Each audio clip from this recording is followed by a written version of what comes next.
Part 4 of our 4-part series about Chat GPT and AI tools for ministry. This week, a bonus episode on how to use Chat GPT with superpowers. Let's do it. This is the definitive podcast for helping you plan, create, and execute dynamic worship experiences at your church.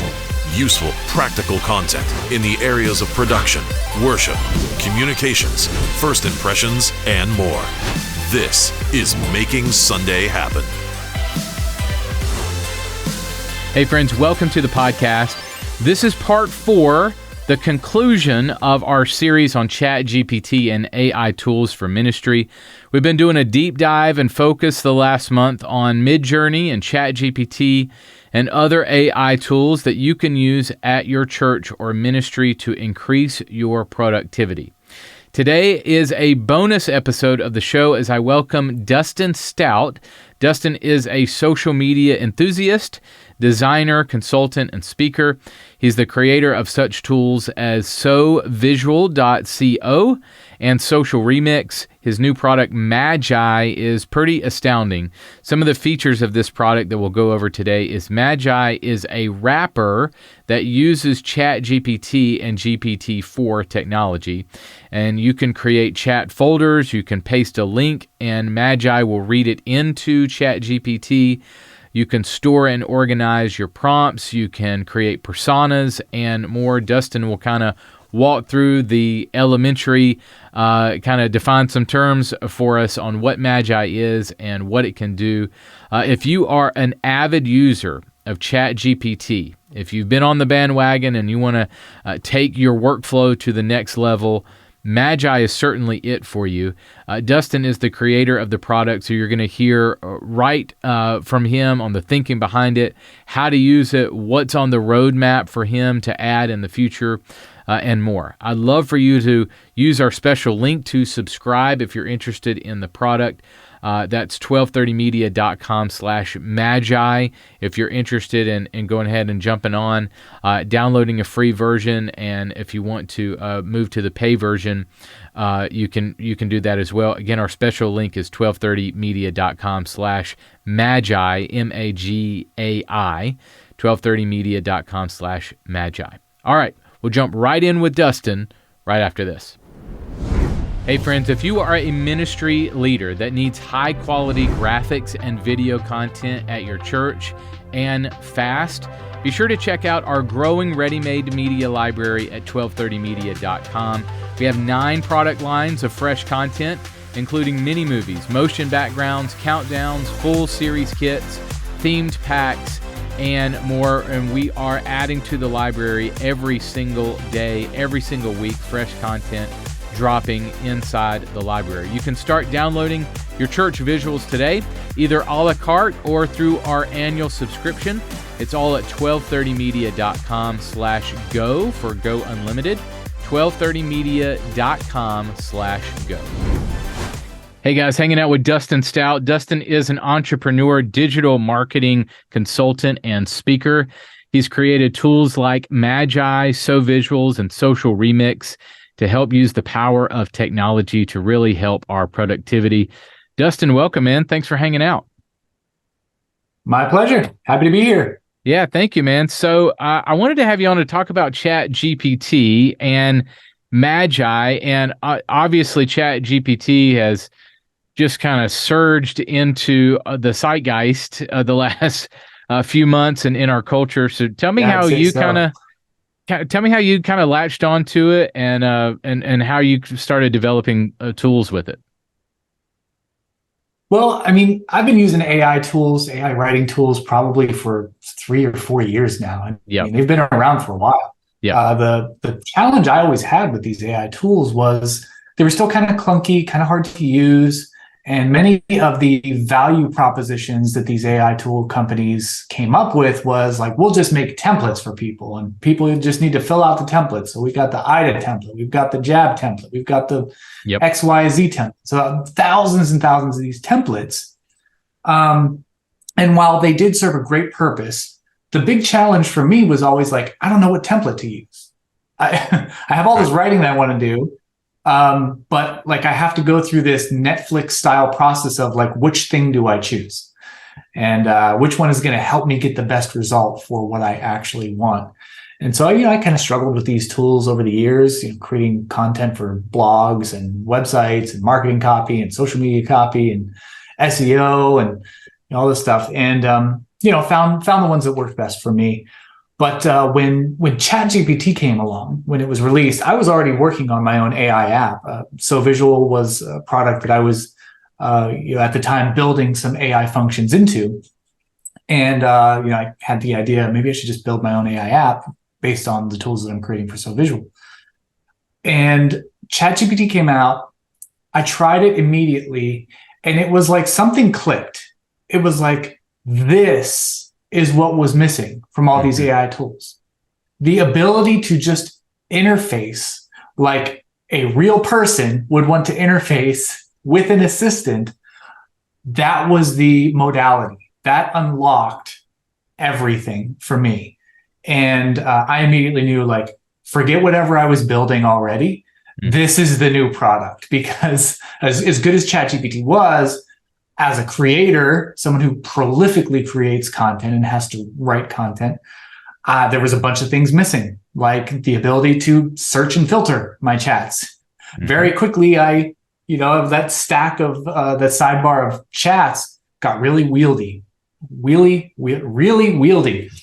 And I just, chats were just getting lost. And I was like, man, I wish I could put these into folders, and darn, I wish I could like feed it a link and it would read it. So, I mean, the idea of Magai was really born from, number one, the paradigm shift that ChatGPT allowed for in the world of AI content, and also the lack of features that I really wanted in ChatGPT. And I thought to myself, well, I can create these things. And like any good entrepreneur, you have some needs that aren't being fulfilled. You go ahead and build the solution. Yeah. So where did the name come from? Where did Magai came from for you?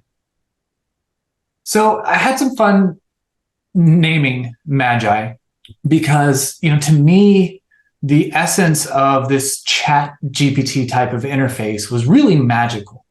If you think about it, you type some words and things happen.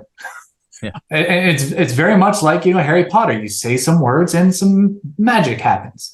So I was like, okay, well, I want to riff on this idea of like magical, but I also want to have AI in the name. So like magic AI, no, that's not available. Somebody took that. But what if I kind of combine the two? AI, Magi. Oh, just like the Bible, the Magi, the wise men that came and presented gifts to Jesus. That's perfect. Had to get it. It was like instantaneous, like, this is the one. This is the one I have to choose. So walk me through for people who aren't familiar with the app, walk me through, and you did a little bit on how to organize stuff, but kind of walk me through some of the features and benefits of the app. Yeah, so Magi was really built for content creators who are doing this a lot. And when you create chats a lot, and when you need a lot of different types of content, you need ways to organize it, to keep it from getting out of hand, so that you can find things when you need them, so you can come back to things later. So Magi is really it's an interface with ChatGPT. So it's not placed on top of ChatGPT, but is a standalone app that uses the ChatGPT API so that you can interface with ChatGPT, but in a better user interface with more tools at your disposal to stay organized and be more productive. We also have a handful of other utilities built in that were kind of meant for creators as well. And we've got some image generation features in there, so you can generate images right from the same app, and a number of other features that are coming down the pipeline. Right today, I was working on team functionality, like this close to finishing up. So if you have a team, you have multiple people you want to be contributing to a chat, you will be able to do that soon with Magi. So really, it's a tool built for power ChatGPT users who want to stay organized and still have that same power of ChatGPT itself. So I want to go through a few of those kind of one by one a little bit. So talk to me about creating chat folders. You've mentioned that. So Whereas in Chat GPT now, I can refer back to a previous chat, but this allows me to really organize my chats and things into folders, right?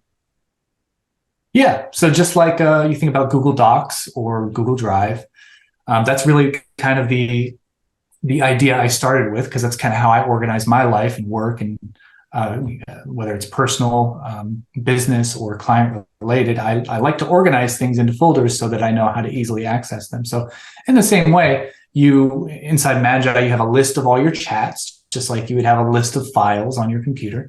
And you can simply say, well, I want to group these together into a folder called blog posts. And I want to group these ones together in a folder called website copy, different things like that.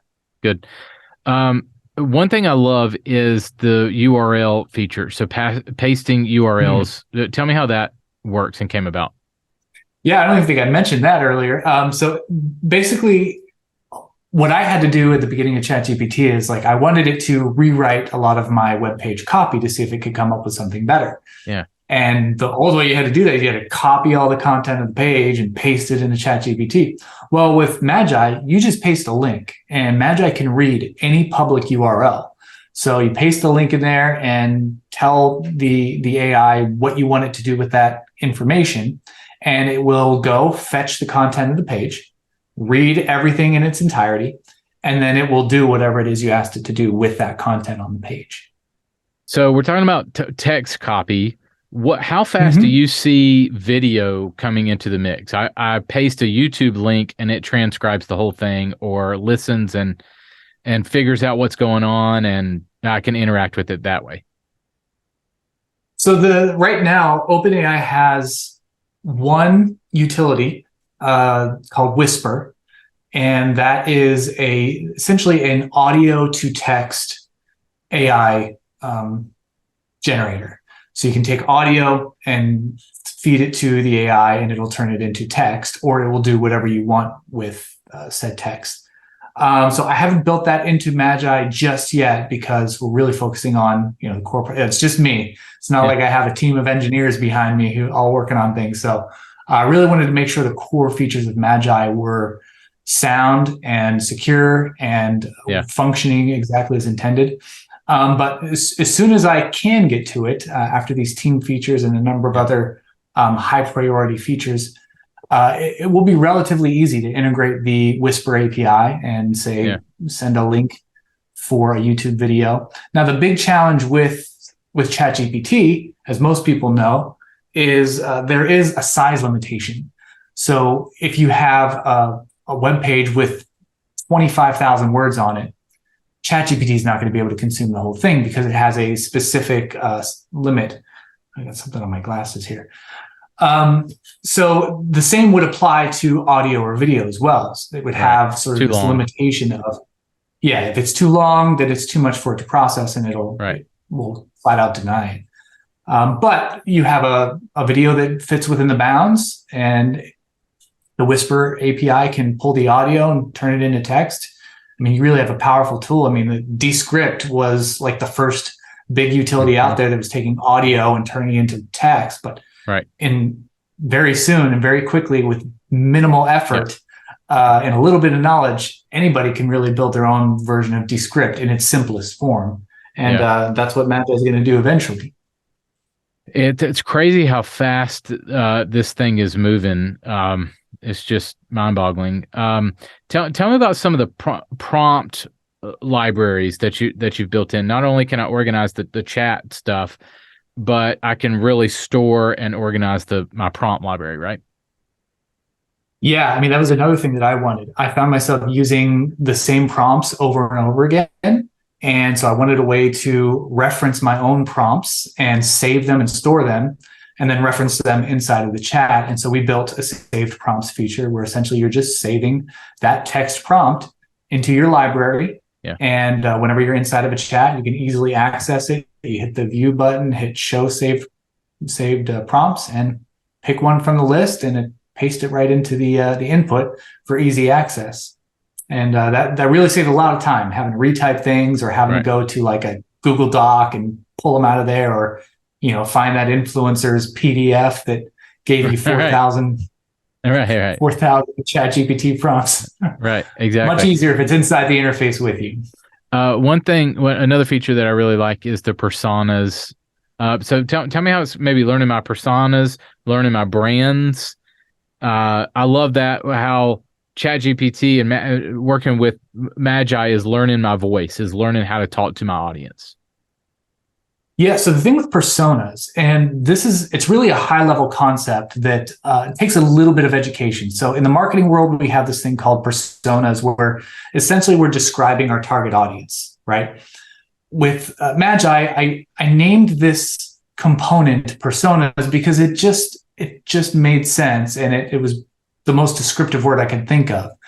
But in the technical term for it is a system message. And for anyone using regular ChatGPT, you would never see this system message or even hear this term system message, because essentially what the system message is it's a set of instructions for the AI to tell it how to behave. What should it act as? And the default setting system message for all ChatGPT users is, you are a helpful assistant. Now, a lot of people have learned that you can tell the AI in a prompt that it should act as this. It should act as a marketing expert and give copy recommendations. But the thing that changed with from ChatGPT, which was originally it was called GPT 3.5 Turbo, that was the name of the model.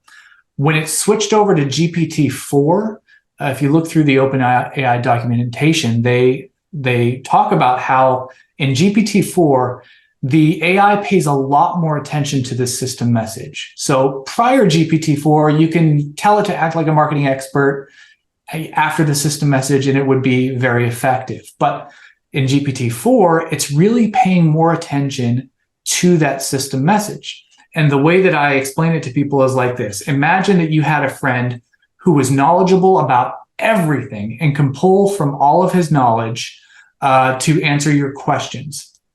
But then you also had a friend who knew about one specific subject, and he was an expert at that subject, and he could drill all the way down in that subject deeper than you ever wanted to go. Which one of them would you ask a specific question to? Would you rather have the friend who has the wide general knowledge, is pulling from this wide set of general knowledge? Or would you go to the expert in that exact thing? Most people would say, I want the guy who knows the most and the deepest knowledge. So when you give it a system message, you're essentially aiming the AI in a direction so that it can give you the best possible result. Since the default is you are a helpful assistant, that's as general as you can possibly get. So when you use a persona or a system message crafted for a specific outcome, say a marketing copywriter is the one I use most because I'm writing a lot of marketing copy, you're basically narrowing down the possibilities of what the AI will produce, making sure that you get the most successful outcome. So essentially, that's it. So that's what personas are. We've handcrafted a number of these system messages for very specific use cases. So we have a marketing copywriter, we have a social media expert, we have a storyteller, we have a stand-up comedian, another one of my favorite ones. We have a regex generator for those coders out there who want to generate regex. We have a web developer if you want to get code. So basically, you're just focusing the AI so that you can get the best possible, most effective outcome that you're wanting to get. And you guys have already pre-made those personas, or do I get to create my own? How does that work? Yeah, so we have a set. We have I think this point we have like 43 different handmade or handcrafted personas, but we also give you the ability to make your own. Once you understand what a persona is, what a system message is, you can craft your own personas and you can store them and save them. And that way they're accessible to you right inside your interface. They're only available to you. We are taking suggestions too. So if you want to contribute one to the general Magai system, we do also give you credit in there for it. So if it's a really good one that we think a lot of people will benefit from, we'll add it to our list of universal personas. But you can also have your own private list of personas that sort of match your specific needs, your specific business or brand. you mentioned the imagery a little bit, and this is good because like I might go to Chat GPT for mainly text stuff, and then I might go to MidJourney or another tool for AI imagery. So you're bringing both of those worlds together, and I can do imagery right within Magi, right? Exactly. Yeah. One of my goals also for this was to bring multiple different AI technologies together so that you don't have to log into different things. Right now, the image editing inside of Magi is powered by DALL-E 2, which is also an OpenAI product. But we've also got some Stable Diffusion integrated into there. And there's also another third-party AI API that allows us to do background replacement and background removal for images. So because Magi is a third-party entity and it's not tied to any one AI system, I can wrangle in the best of the best AI tools to put them all in one place for people. And that's kind of the goal. Right now, I'm waiting on a MidJourney developer access to their API because, I mean, if you've done any work in generating AI images, you know MidJourney is the best. So I'm working real hard to get MidJourney into Magi as quickly as possible. Yeah, but for now, it's DALL-E 2 and Stable Diffusion. So there are some, I guess, some rough limitations with some of the imagery. Maybe the sizing. Like, what are you finding is the pitfalls of MidJourney and some of the imaging tools that are out there now? Well, I think there's a lot of hurdles, a lot of limitations right now. I mean, it's amazing. It's still amazing. Go ahead. Yeah, still amazing. Lots of limitations, though, particularly on size, resolution, control over the outputs, having fine-tuning editing tools like you would have in Photoshop and so forth.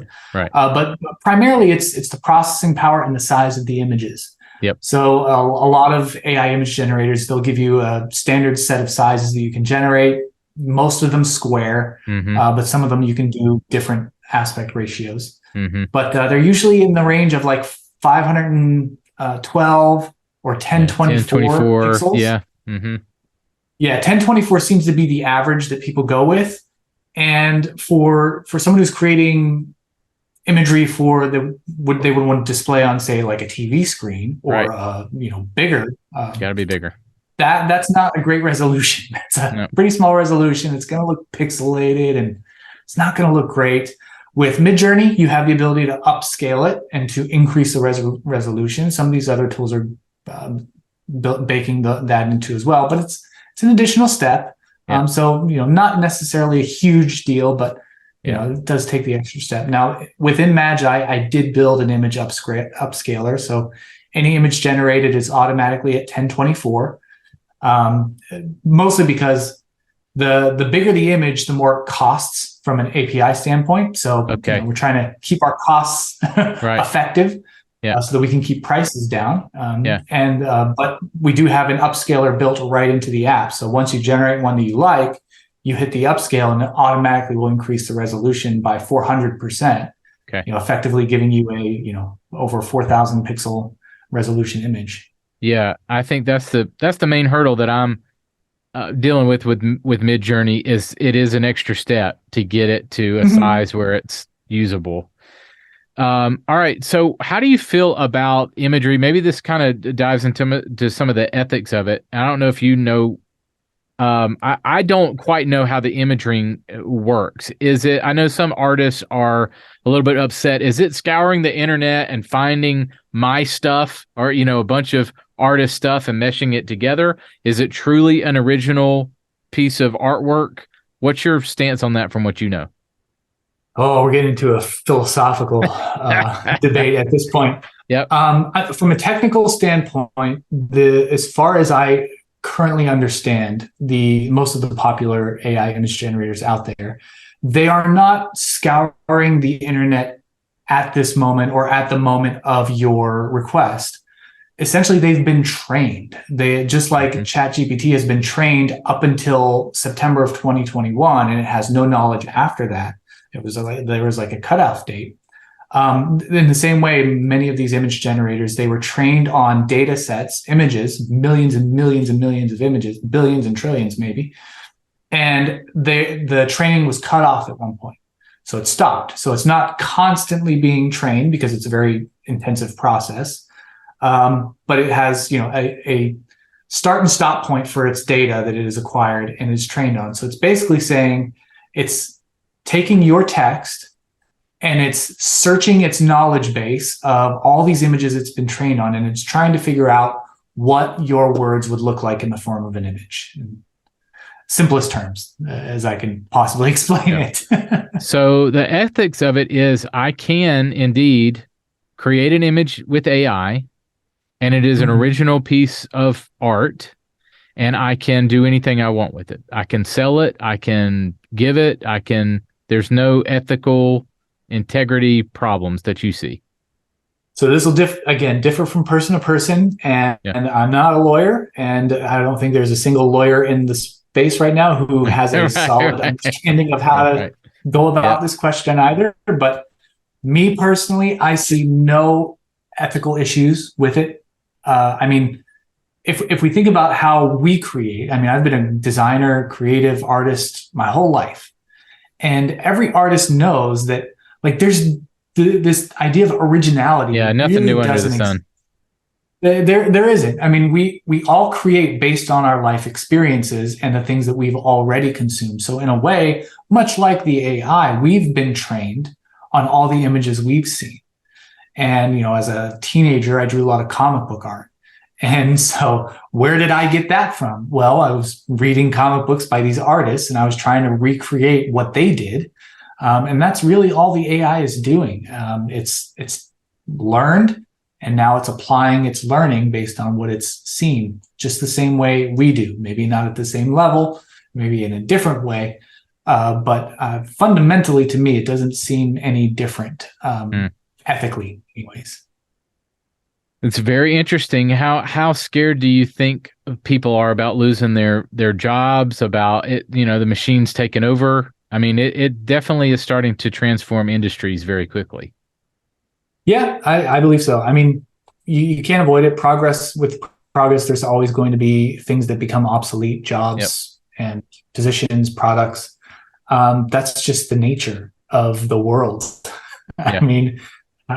The horseshoe industry really took a hit when cars came around. Right. But what also happened? A lot more jobs were created. Right. So I think people are going to lose their jobs.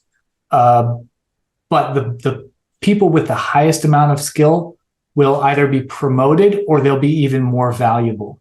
Because the truth of the matter is as good as Chat GPT results can be, they're still not perfect most of the time. They need that extra human touch, that extra bit of expertise.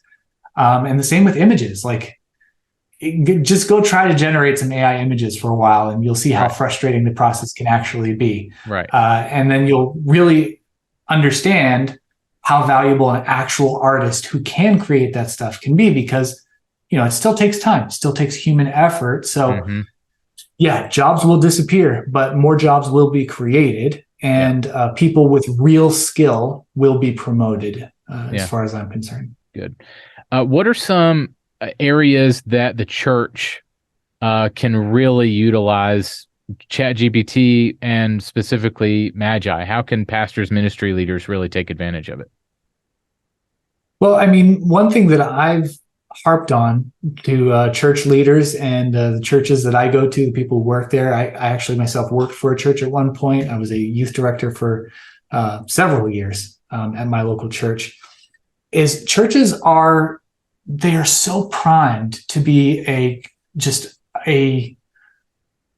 fountain of content, a fountain of valuable, life-giving content. And if they want to reach more people for the kingdom, they need to be producing great content at scale. And unfortunately, the problem with most churches is their resources are short and volunteers are hard to come by. And with the onset of AI and ChatGPT and Magai, it gives any user the ability to create loads and loads of content at scale for very little resources, time, energy, and cost. So, with Magai in particular, taking a Sunday morning sermon and taking your sermon notes even that you've drafted up in Google Docs, pasting them into Magai and saying, hey, create 5 social media posts out of this, will take 30 seconds. Whereas it might have taken, 10 minutes for a volunteer to do, or, turn these sermon notes into a full blog post, which you should be doing, by the way, if you don't already. Anyone can do it instantly.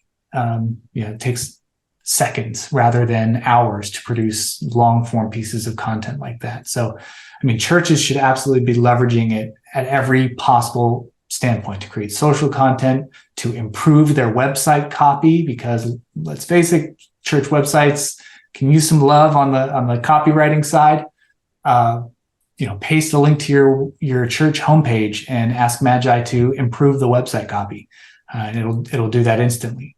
So the sky's really the limit for. Another great use case too that I always love to share with churches. One thing that I did in my small group, I have a Wednesday night Bible study, and a lot of times we'll be discussing the sermon from Sunday. And most times the church staff will have created some discussion questions for us, right, to kind of go through. Well, one week we didn't have that, and I had just finished creating Magai, and we didn't have any discussion questions. And so we were just kind of chatting, starting to talk about the lesson. I was like, you know what? I'm just going to make some small group discussion questions using Magai.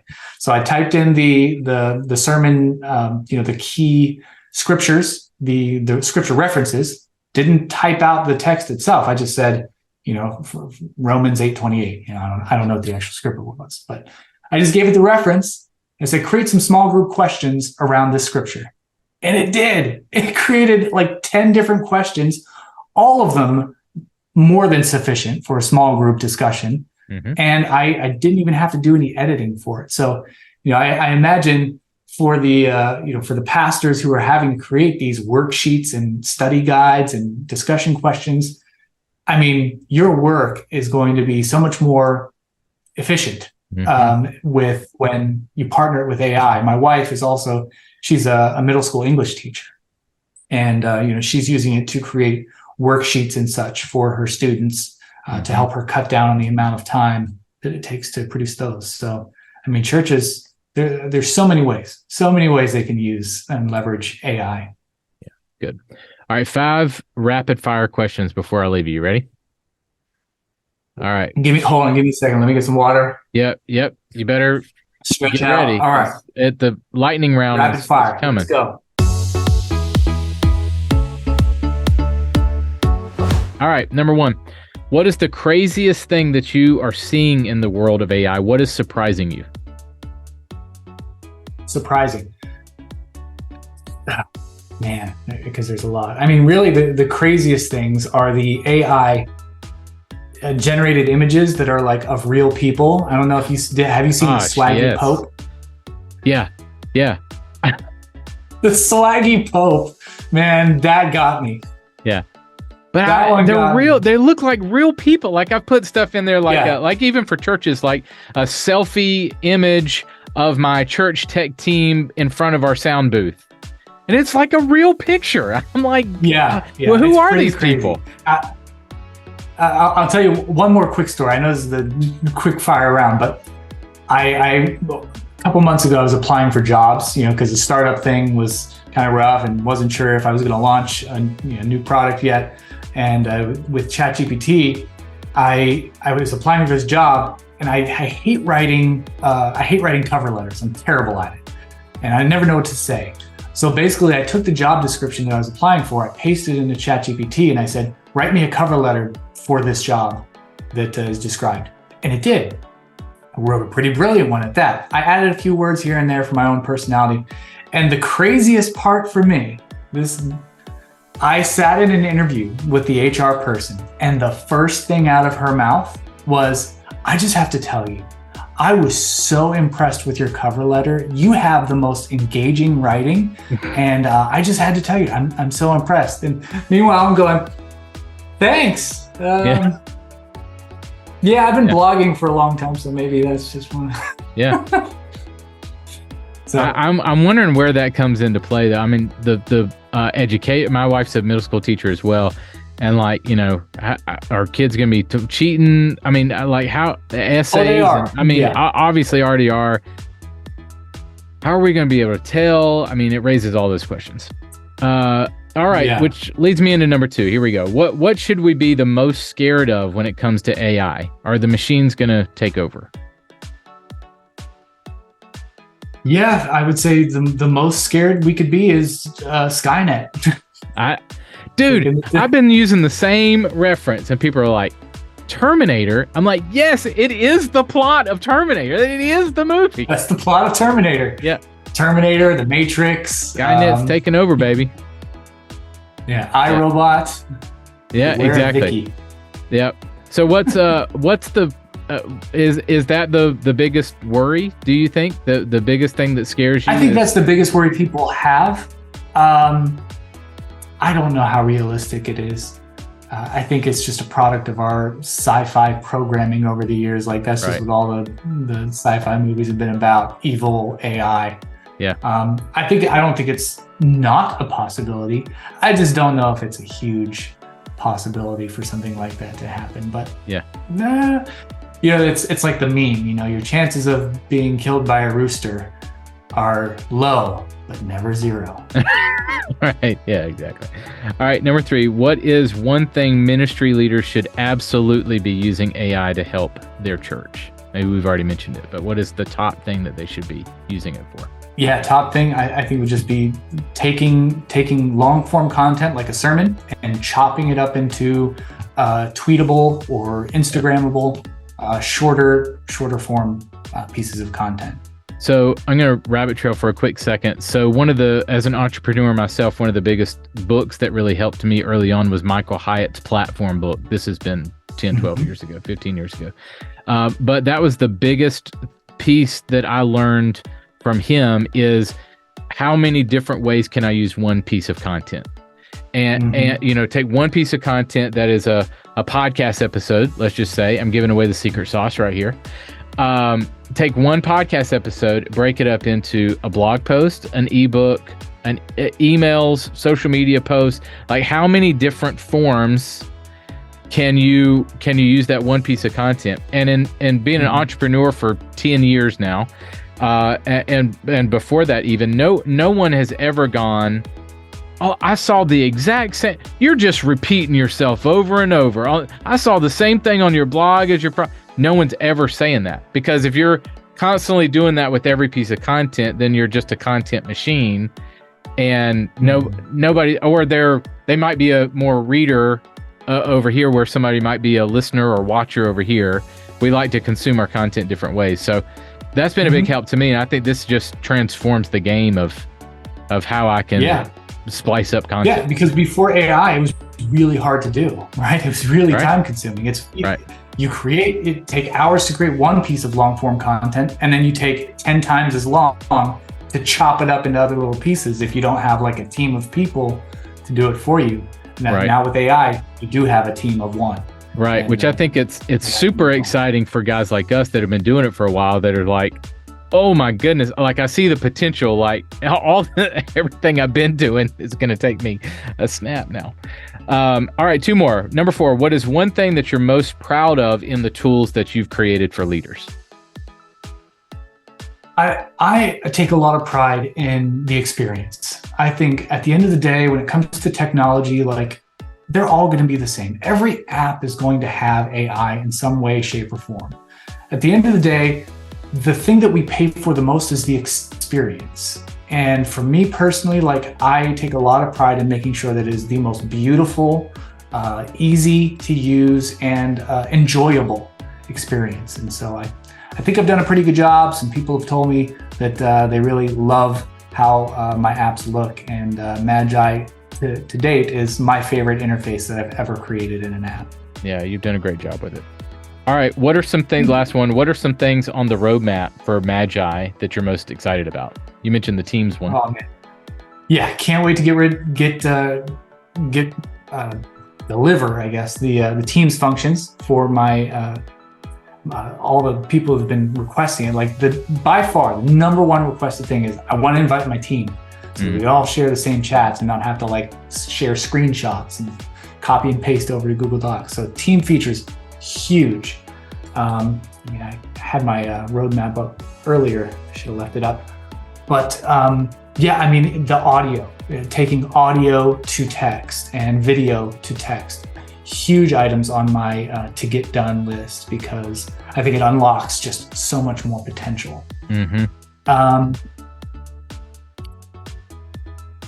And those are huge right there. I'm thinking of things like Opus Clip, and some of the other AI tools that are out there.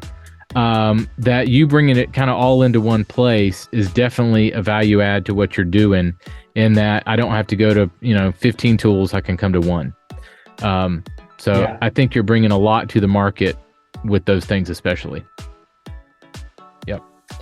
Cool. I think so too. And the big thing that I think most people won't get right away, but for those of us who work in the realm of like marketing and doing stuff for clients or doing stuff for brands, the idea of a brand voice and having the ability for the AI to understand what that brand voice is and to create content that's aligned with that voice. It's particularly helpful for churches.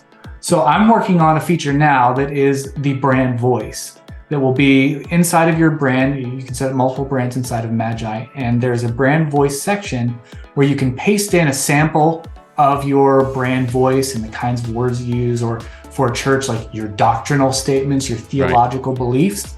And on the back end, the AI will be constantly aware. So whenever you select that brand, it already knows that's your brand voice, these are your views, and to create content that is aligned with those views. And just one of those little details that's a little more high level, but makes such a difference when it comes to the output. Well, that brings my skepticism radar down a lot. Like when it first started, I was telling some other people this. When it first started, I really tried to hit it with theology questions or political questions, or just to see if it was bent to a certain thing. And it definitely was at first. And I think it still is, but the fact that it can learn me really brings that down for me. That if I can really tell it, this is my voice, this is my language, now spit something out, and I can tweak that even more and dial that in and dial it in. That really brings that down for me, where, okay, now it becomes a super valuable tool, not something that I should be afraid of, or, Skynet taking over. If I can use it to my advantage in what I'm doing daily, and it's speaking as if it were me in my voice, then it's helpful. So, man, I think you're doing great work. Keep it up, dude. Really appreciate you coming on. Thank you for your time. And man, how can people get Magai, and tell people why they should invest? Yeah, just go to magai.co. That's magai.co. Try it out for yourself. This is a free 7-day trial. You get 10,000 words to explore for free. And I've got lots of great things coming. If you are like me and you like to keep things organized and you like to be able to just paste a link so that the AI has context, then Magai is the tool for you. No need to wait for OpenAI to give you plus access to all the, this, that, and the other thing. It's all available right away, 7 days for free. Yeah, awesome. Thank you for coming on, man. Really appreciate it. Yeah, happy to be here. Hey guys, I hope you enjoyed my interview with Dustin today. If you want to check out Magai, if you want to get a free trial, or if you're ready to jump into a paid version of the product, I want you to use our special link. Just go to 1230media.com/Magai. That's 1230media.com/Magai. That's our affiliate link for the product. We believe in it. We believe in what Dustin is doing. It's going to make you more productive in your ministry. So again, go to that link, download a free version, get started with it, see how it's going to be used for ministry at your church. But you can get started, check it out today, 1230media.com/Magai. The show notes for this episode are available now at makingsundayhappen.com. Well, guys, that wraps up our series on Chat GPT and AI tools. over the last month. I'm sure the content is probably outdated already by the time we've released it. So I'm sure we'll come back in the weeks to come and follow up on new tools and new things that you can use for your ministry. But thanks so much for hanging out this week. Be sure to subscribe to our show on YouTube and Google Play, Apple, Spotify, wherever you get your podcasts, or you can check out the archives at makingsundayhappen.com. Also, there at the website for the podcast, it molds right in with our 1230 website, so you can check out ready-made media as well as custom media as well. So we do those three buckets to serve the church: a ready-made media library, custom media. We serve clients like churches and ministries like Awana and Answers in Genesis, Outreach, and others. We're kind of the back-end producer to all the visuals that these companies and you as churches might need and use in your church. We do that through Ready-Made, we do that through Custom, and we also do some training through our blog and this podcast and our Kidmin Tribe podcast to help you make Sunday happen, to help you create amazing worship experiences at your church, to help you visually communicate the gospel. Well, next week, I'll welcome Pastor Kyle Idleman. Kyle is the lead pastor at Southeast Christian Church. He's the author of the new book, When Your Way Isn't Working. We'll be talking about the book and how you can press through on Sundays or in ministry when you feel like you're hitting a wall. We'll go out there and create some incredible worship experiences this weekend. I'll catch you next week. Making Sunday Happen is a production of the ministry of 1230 Media. For show notes, archive episodes, and more free resources for your church, visit makingsundayhappen.com.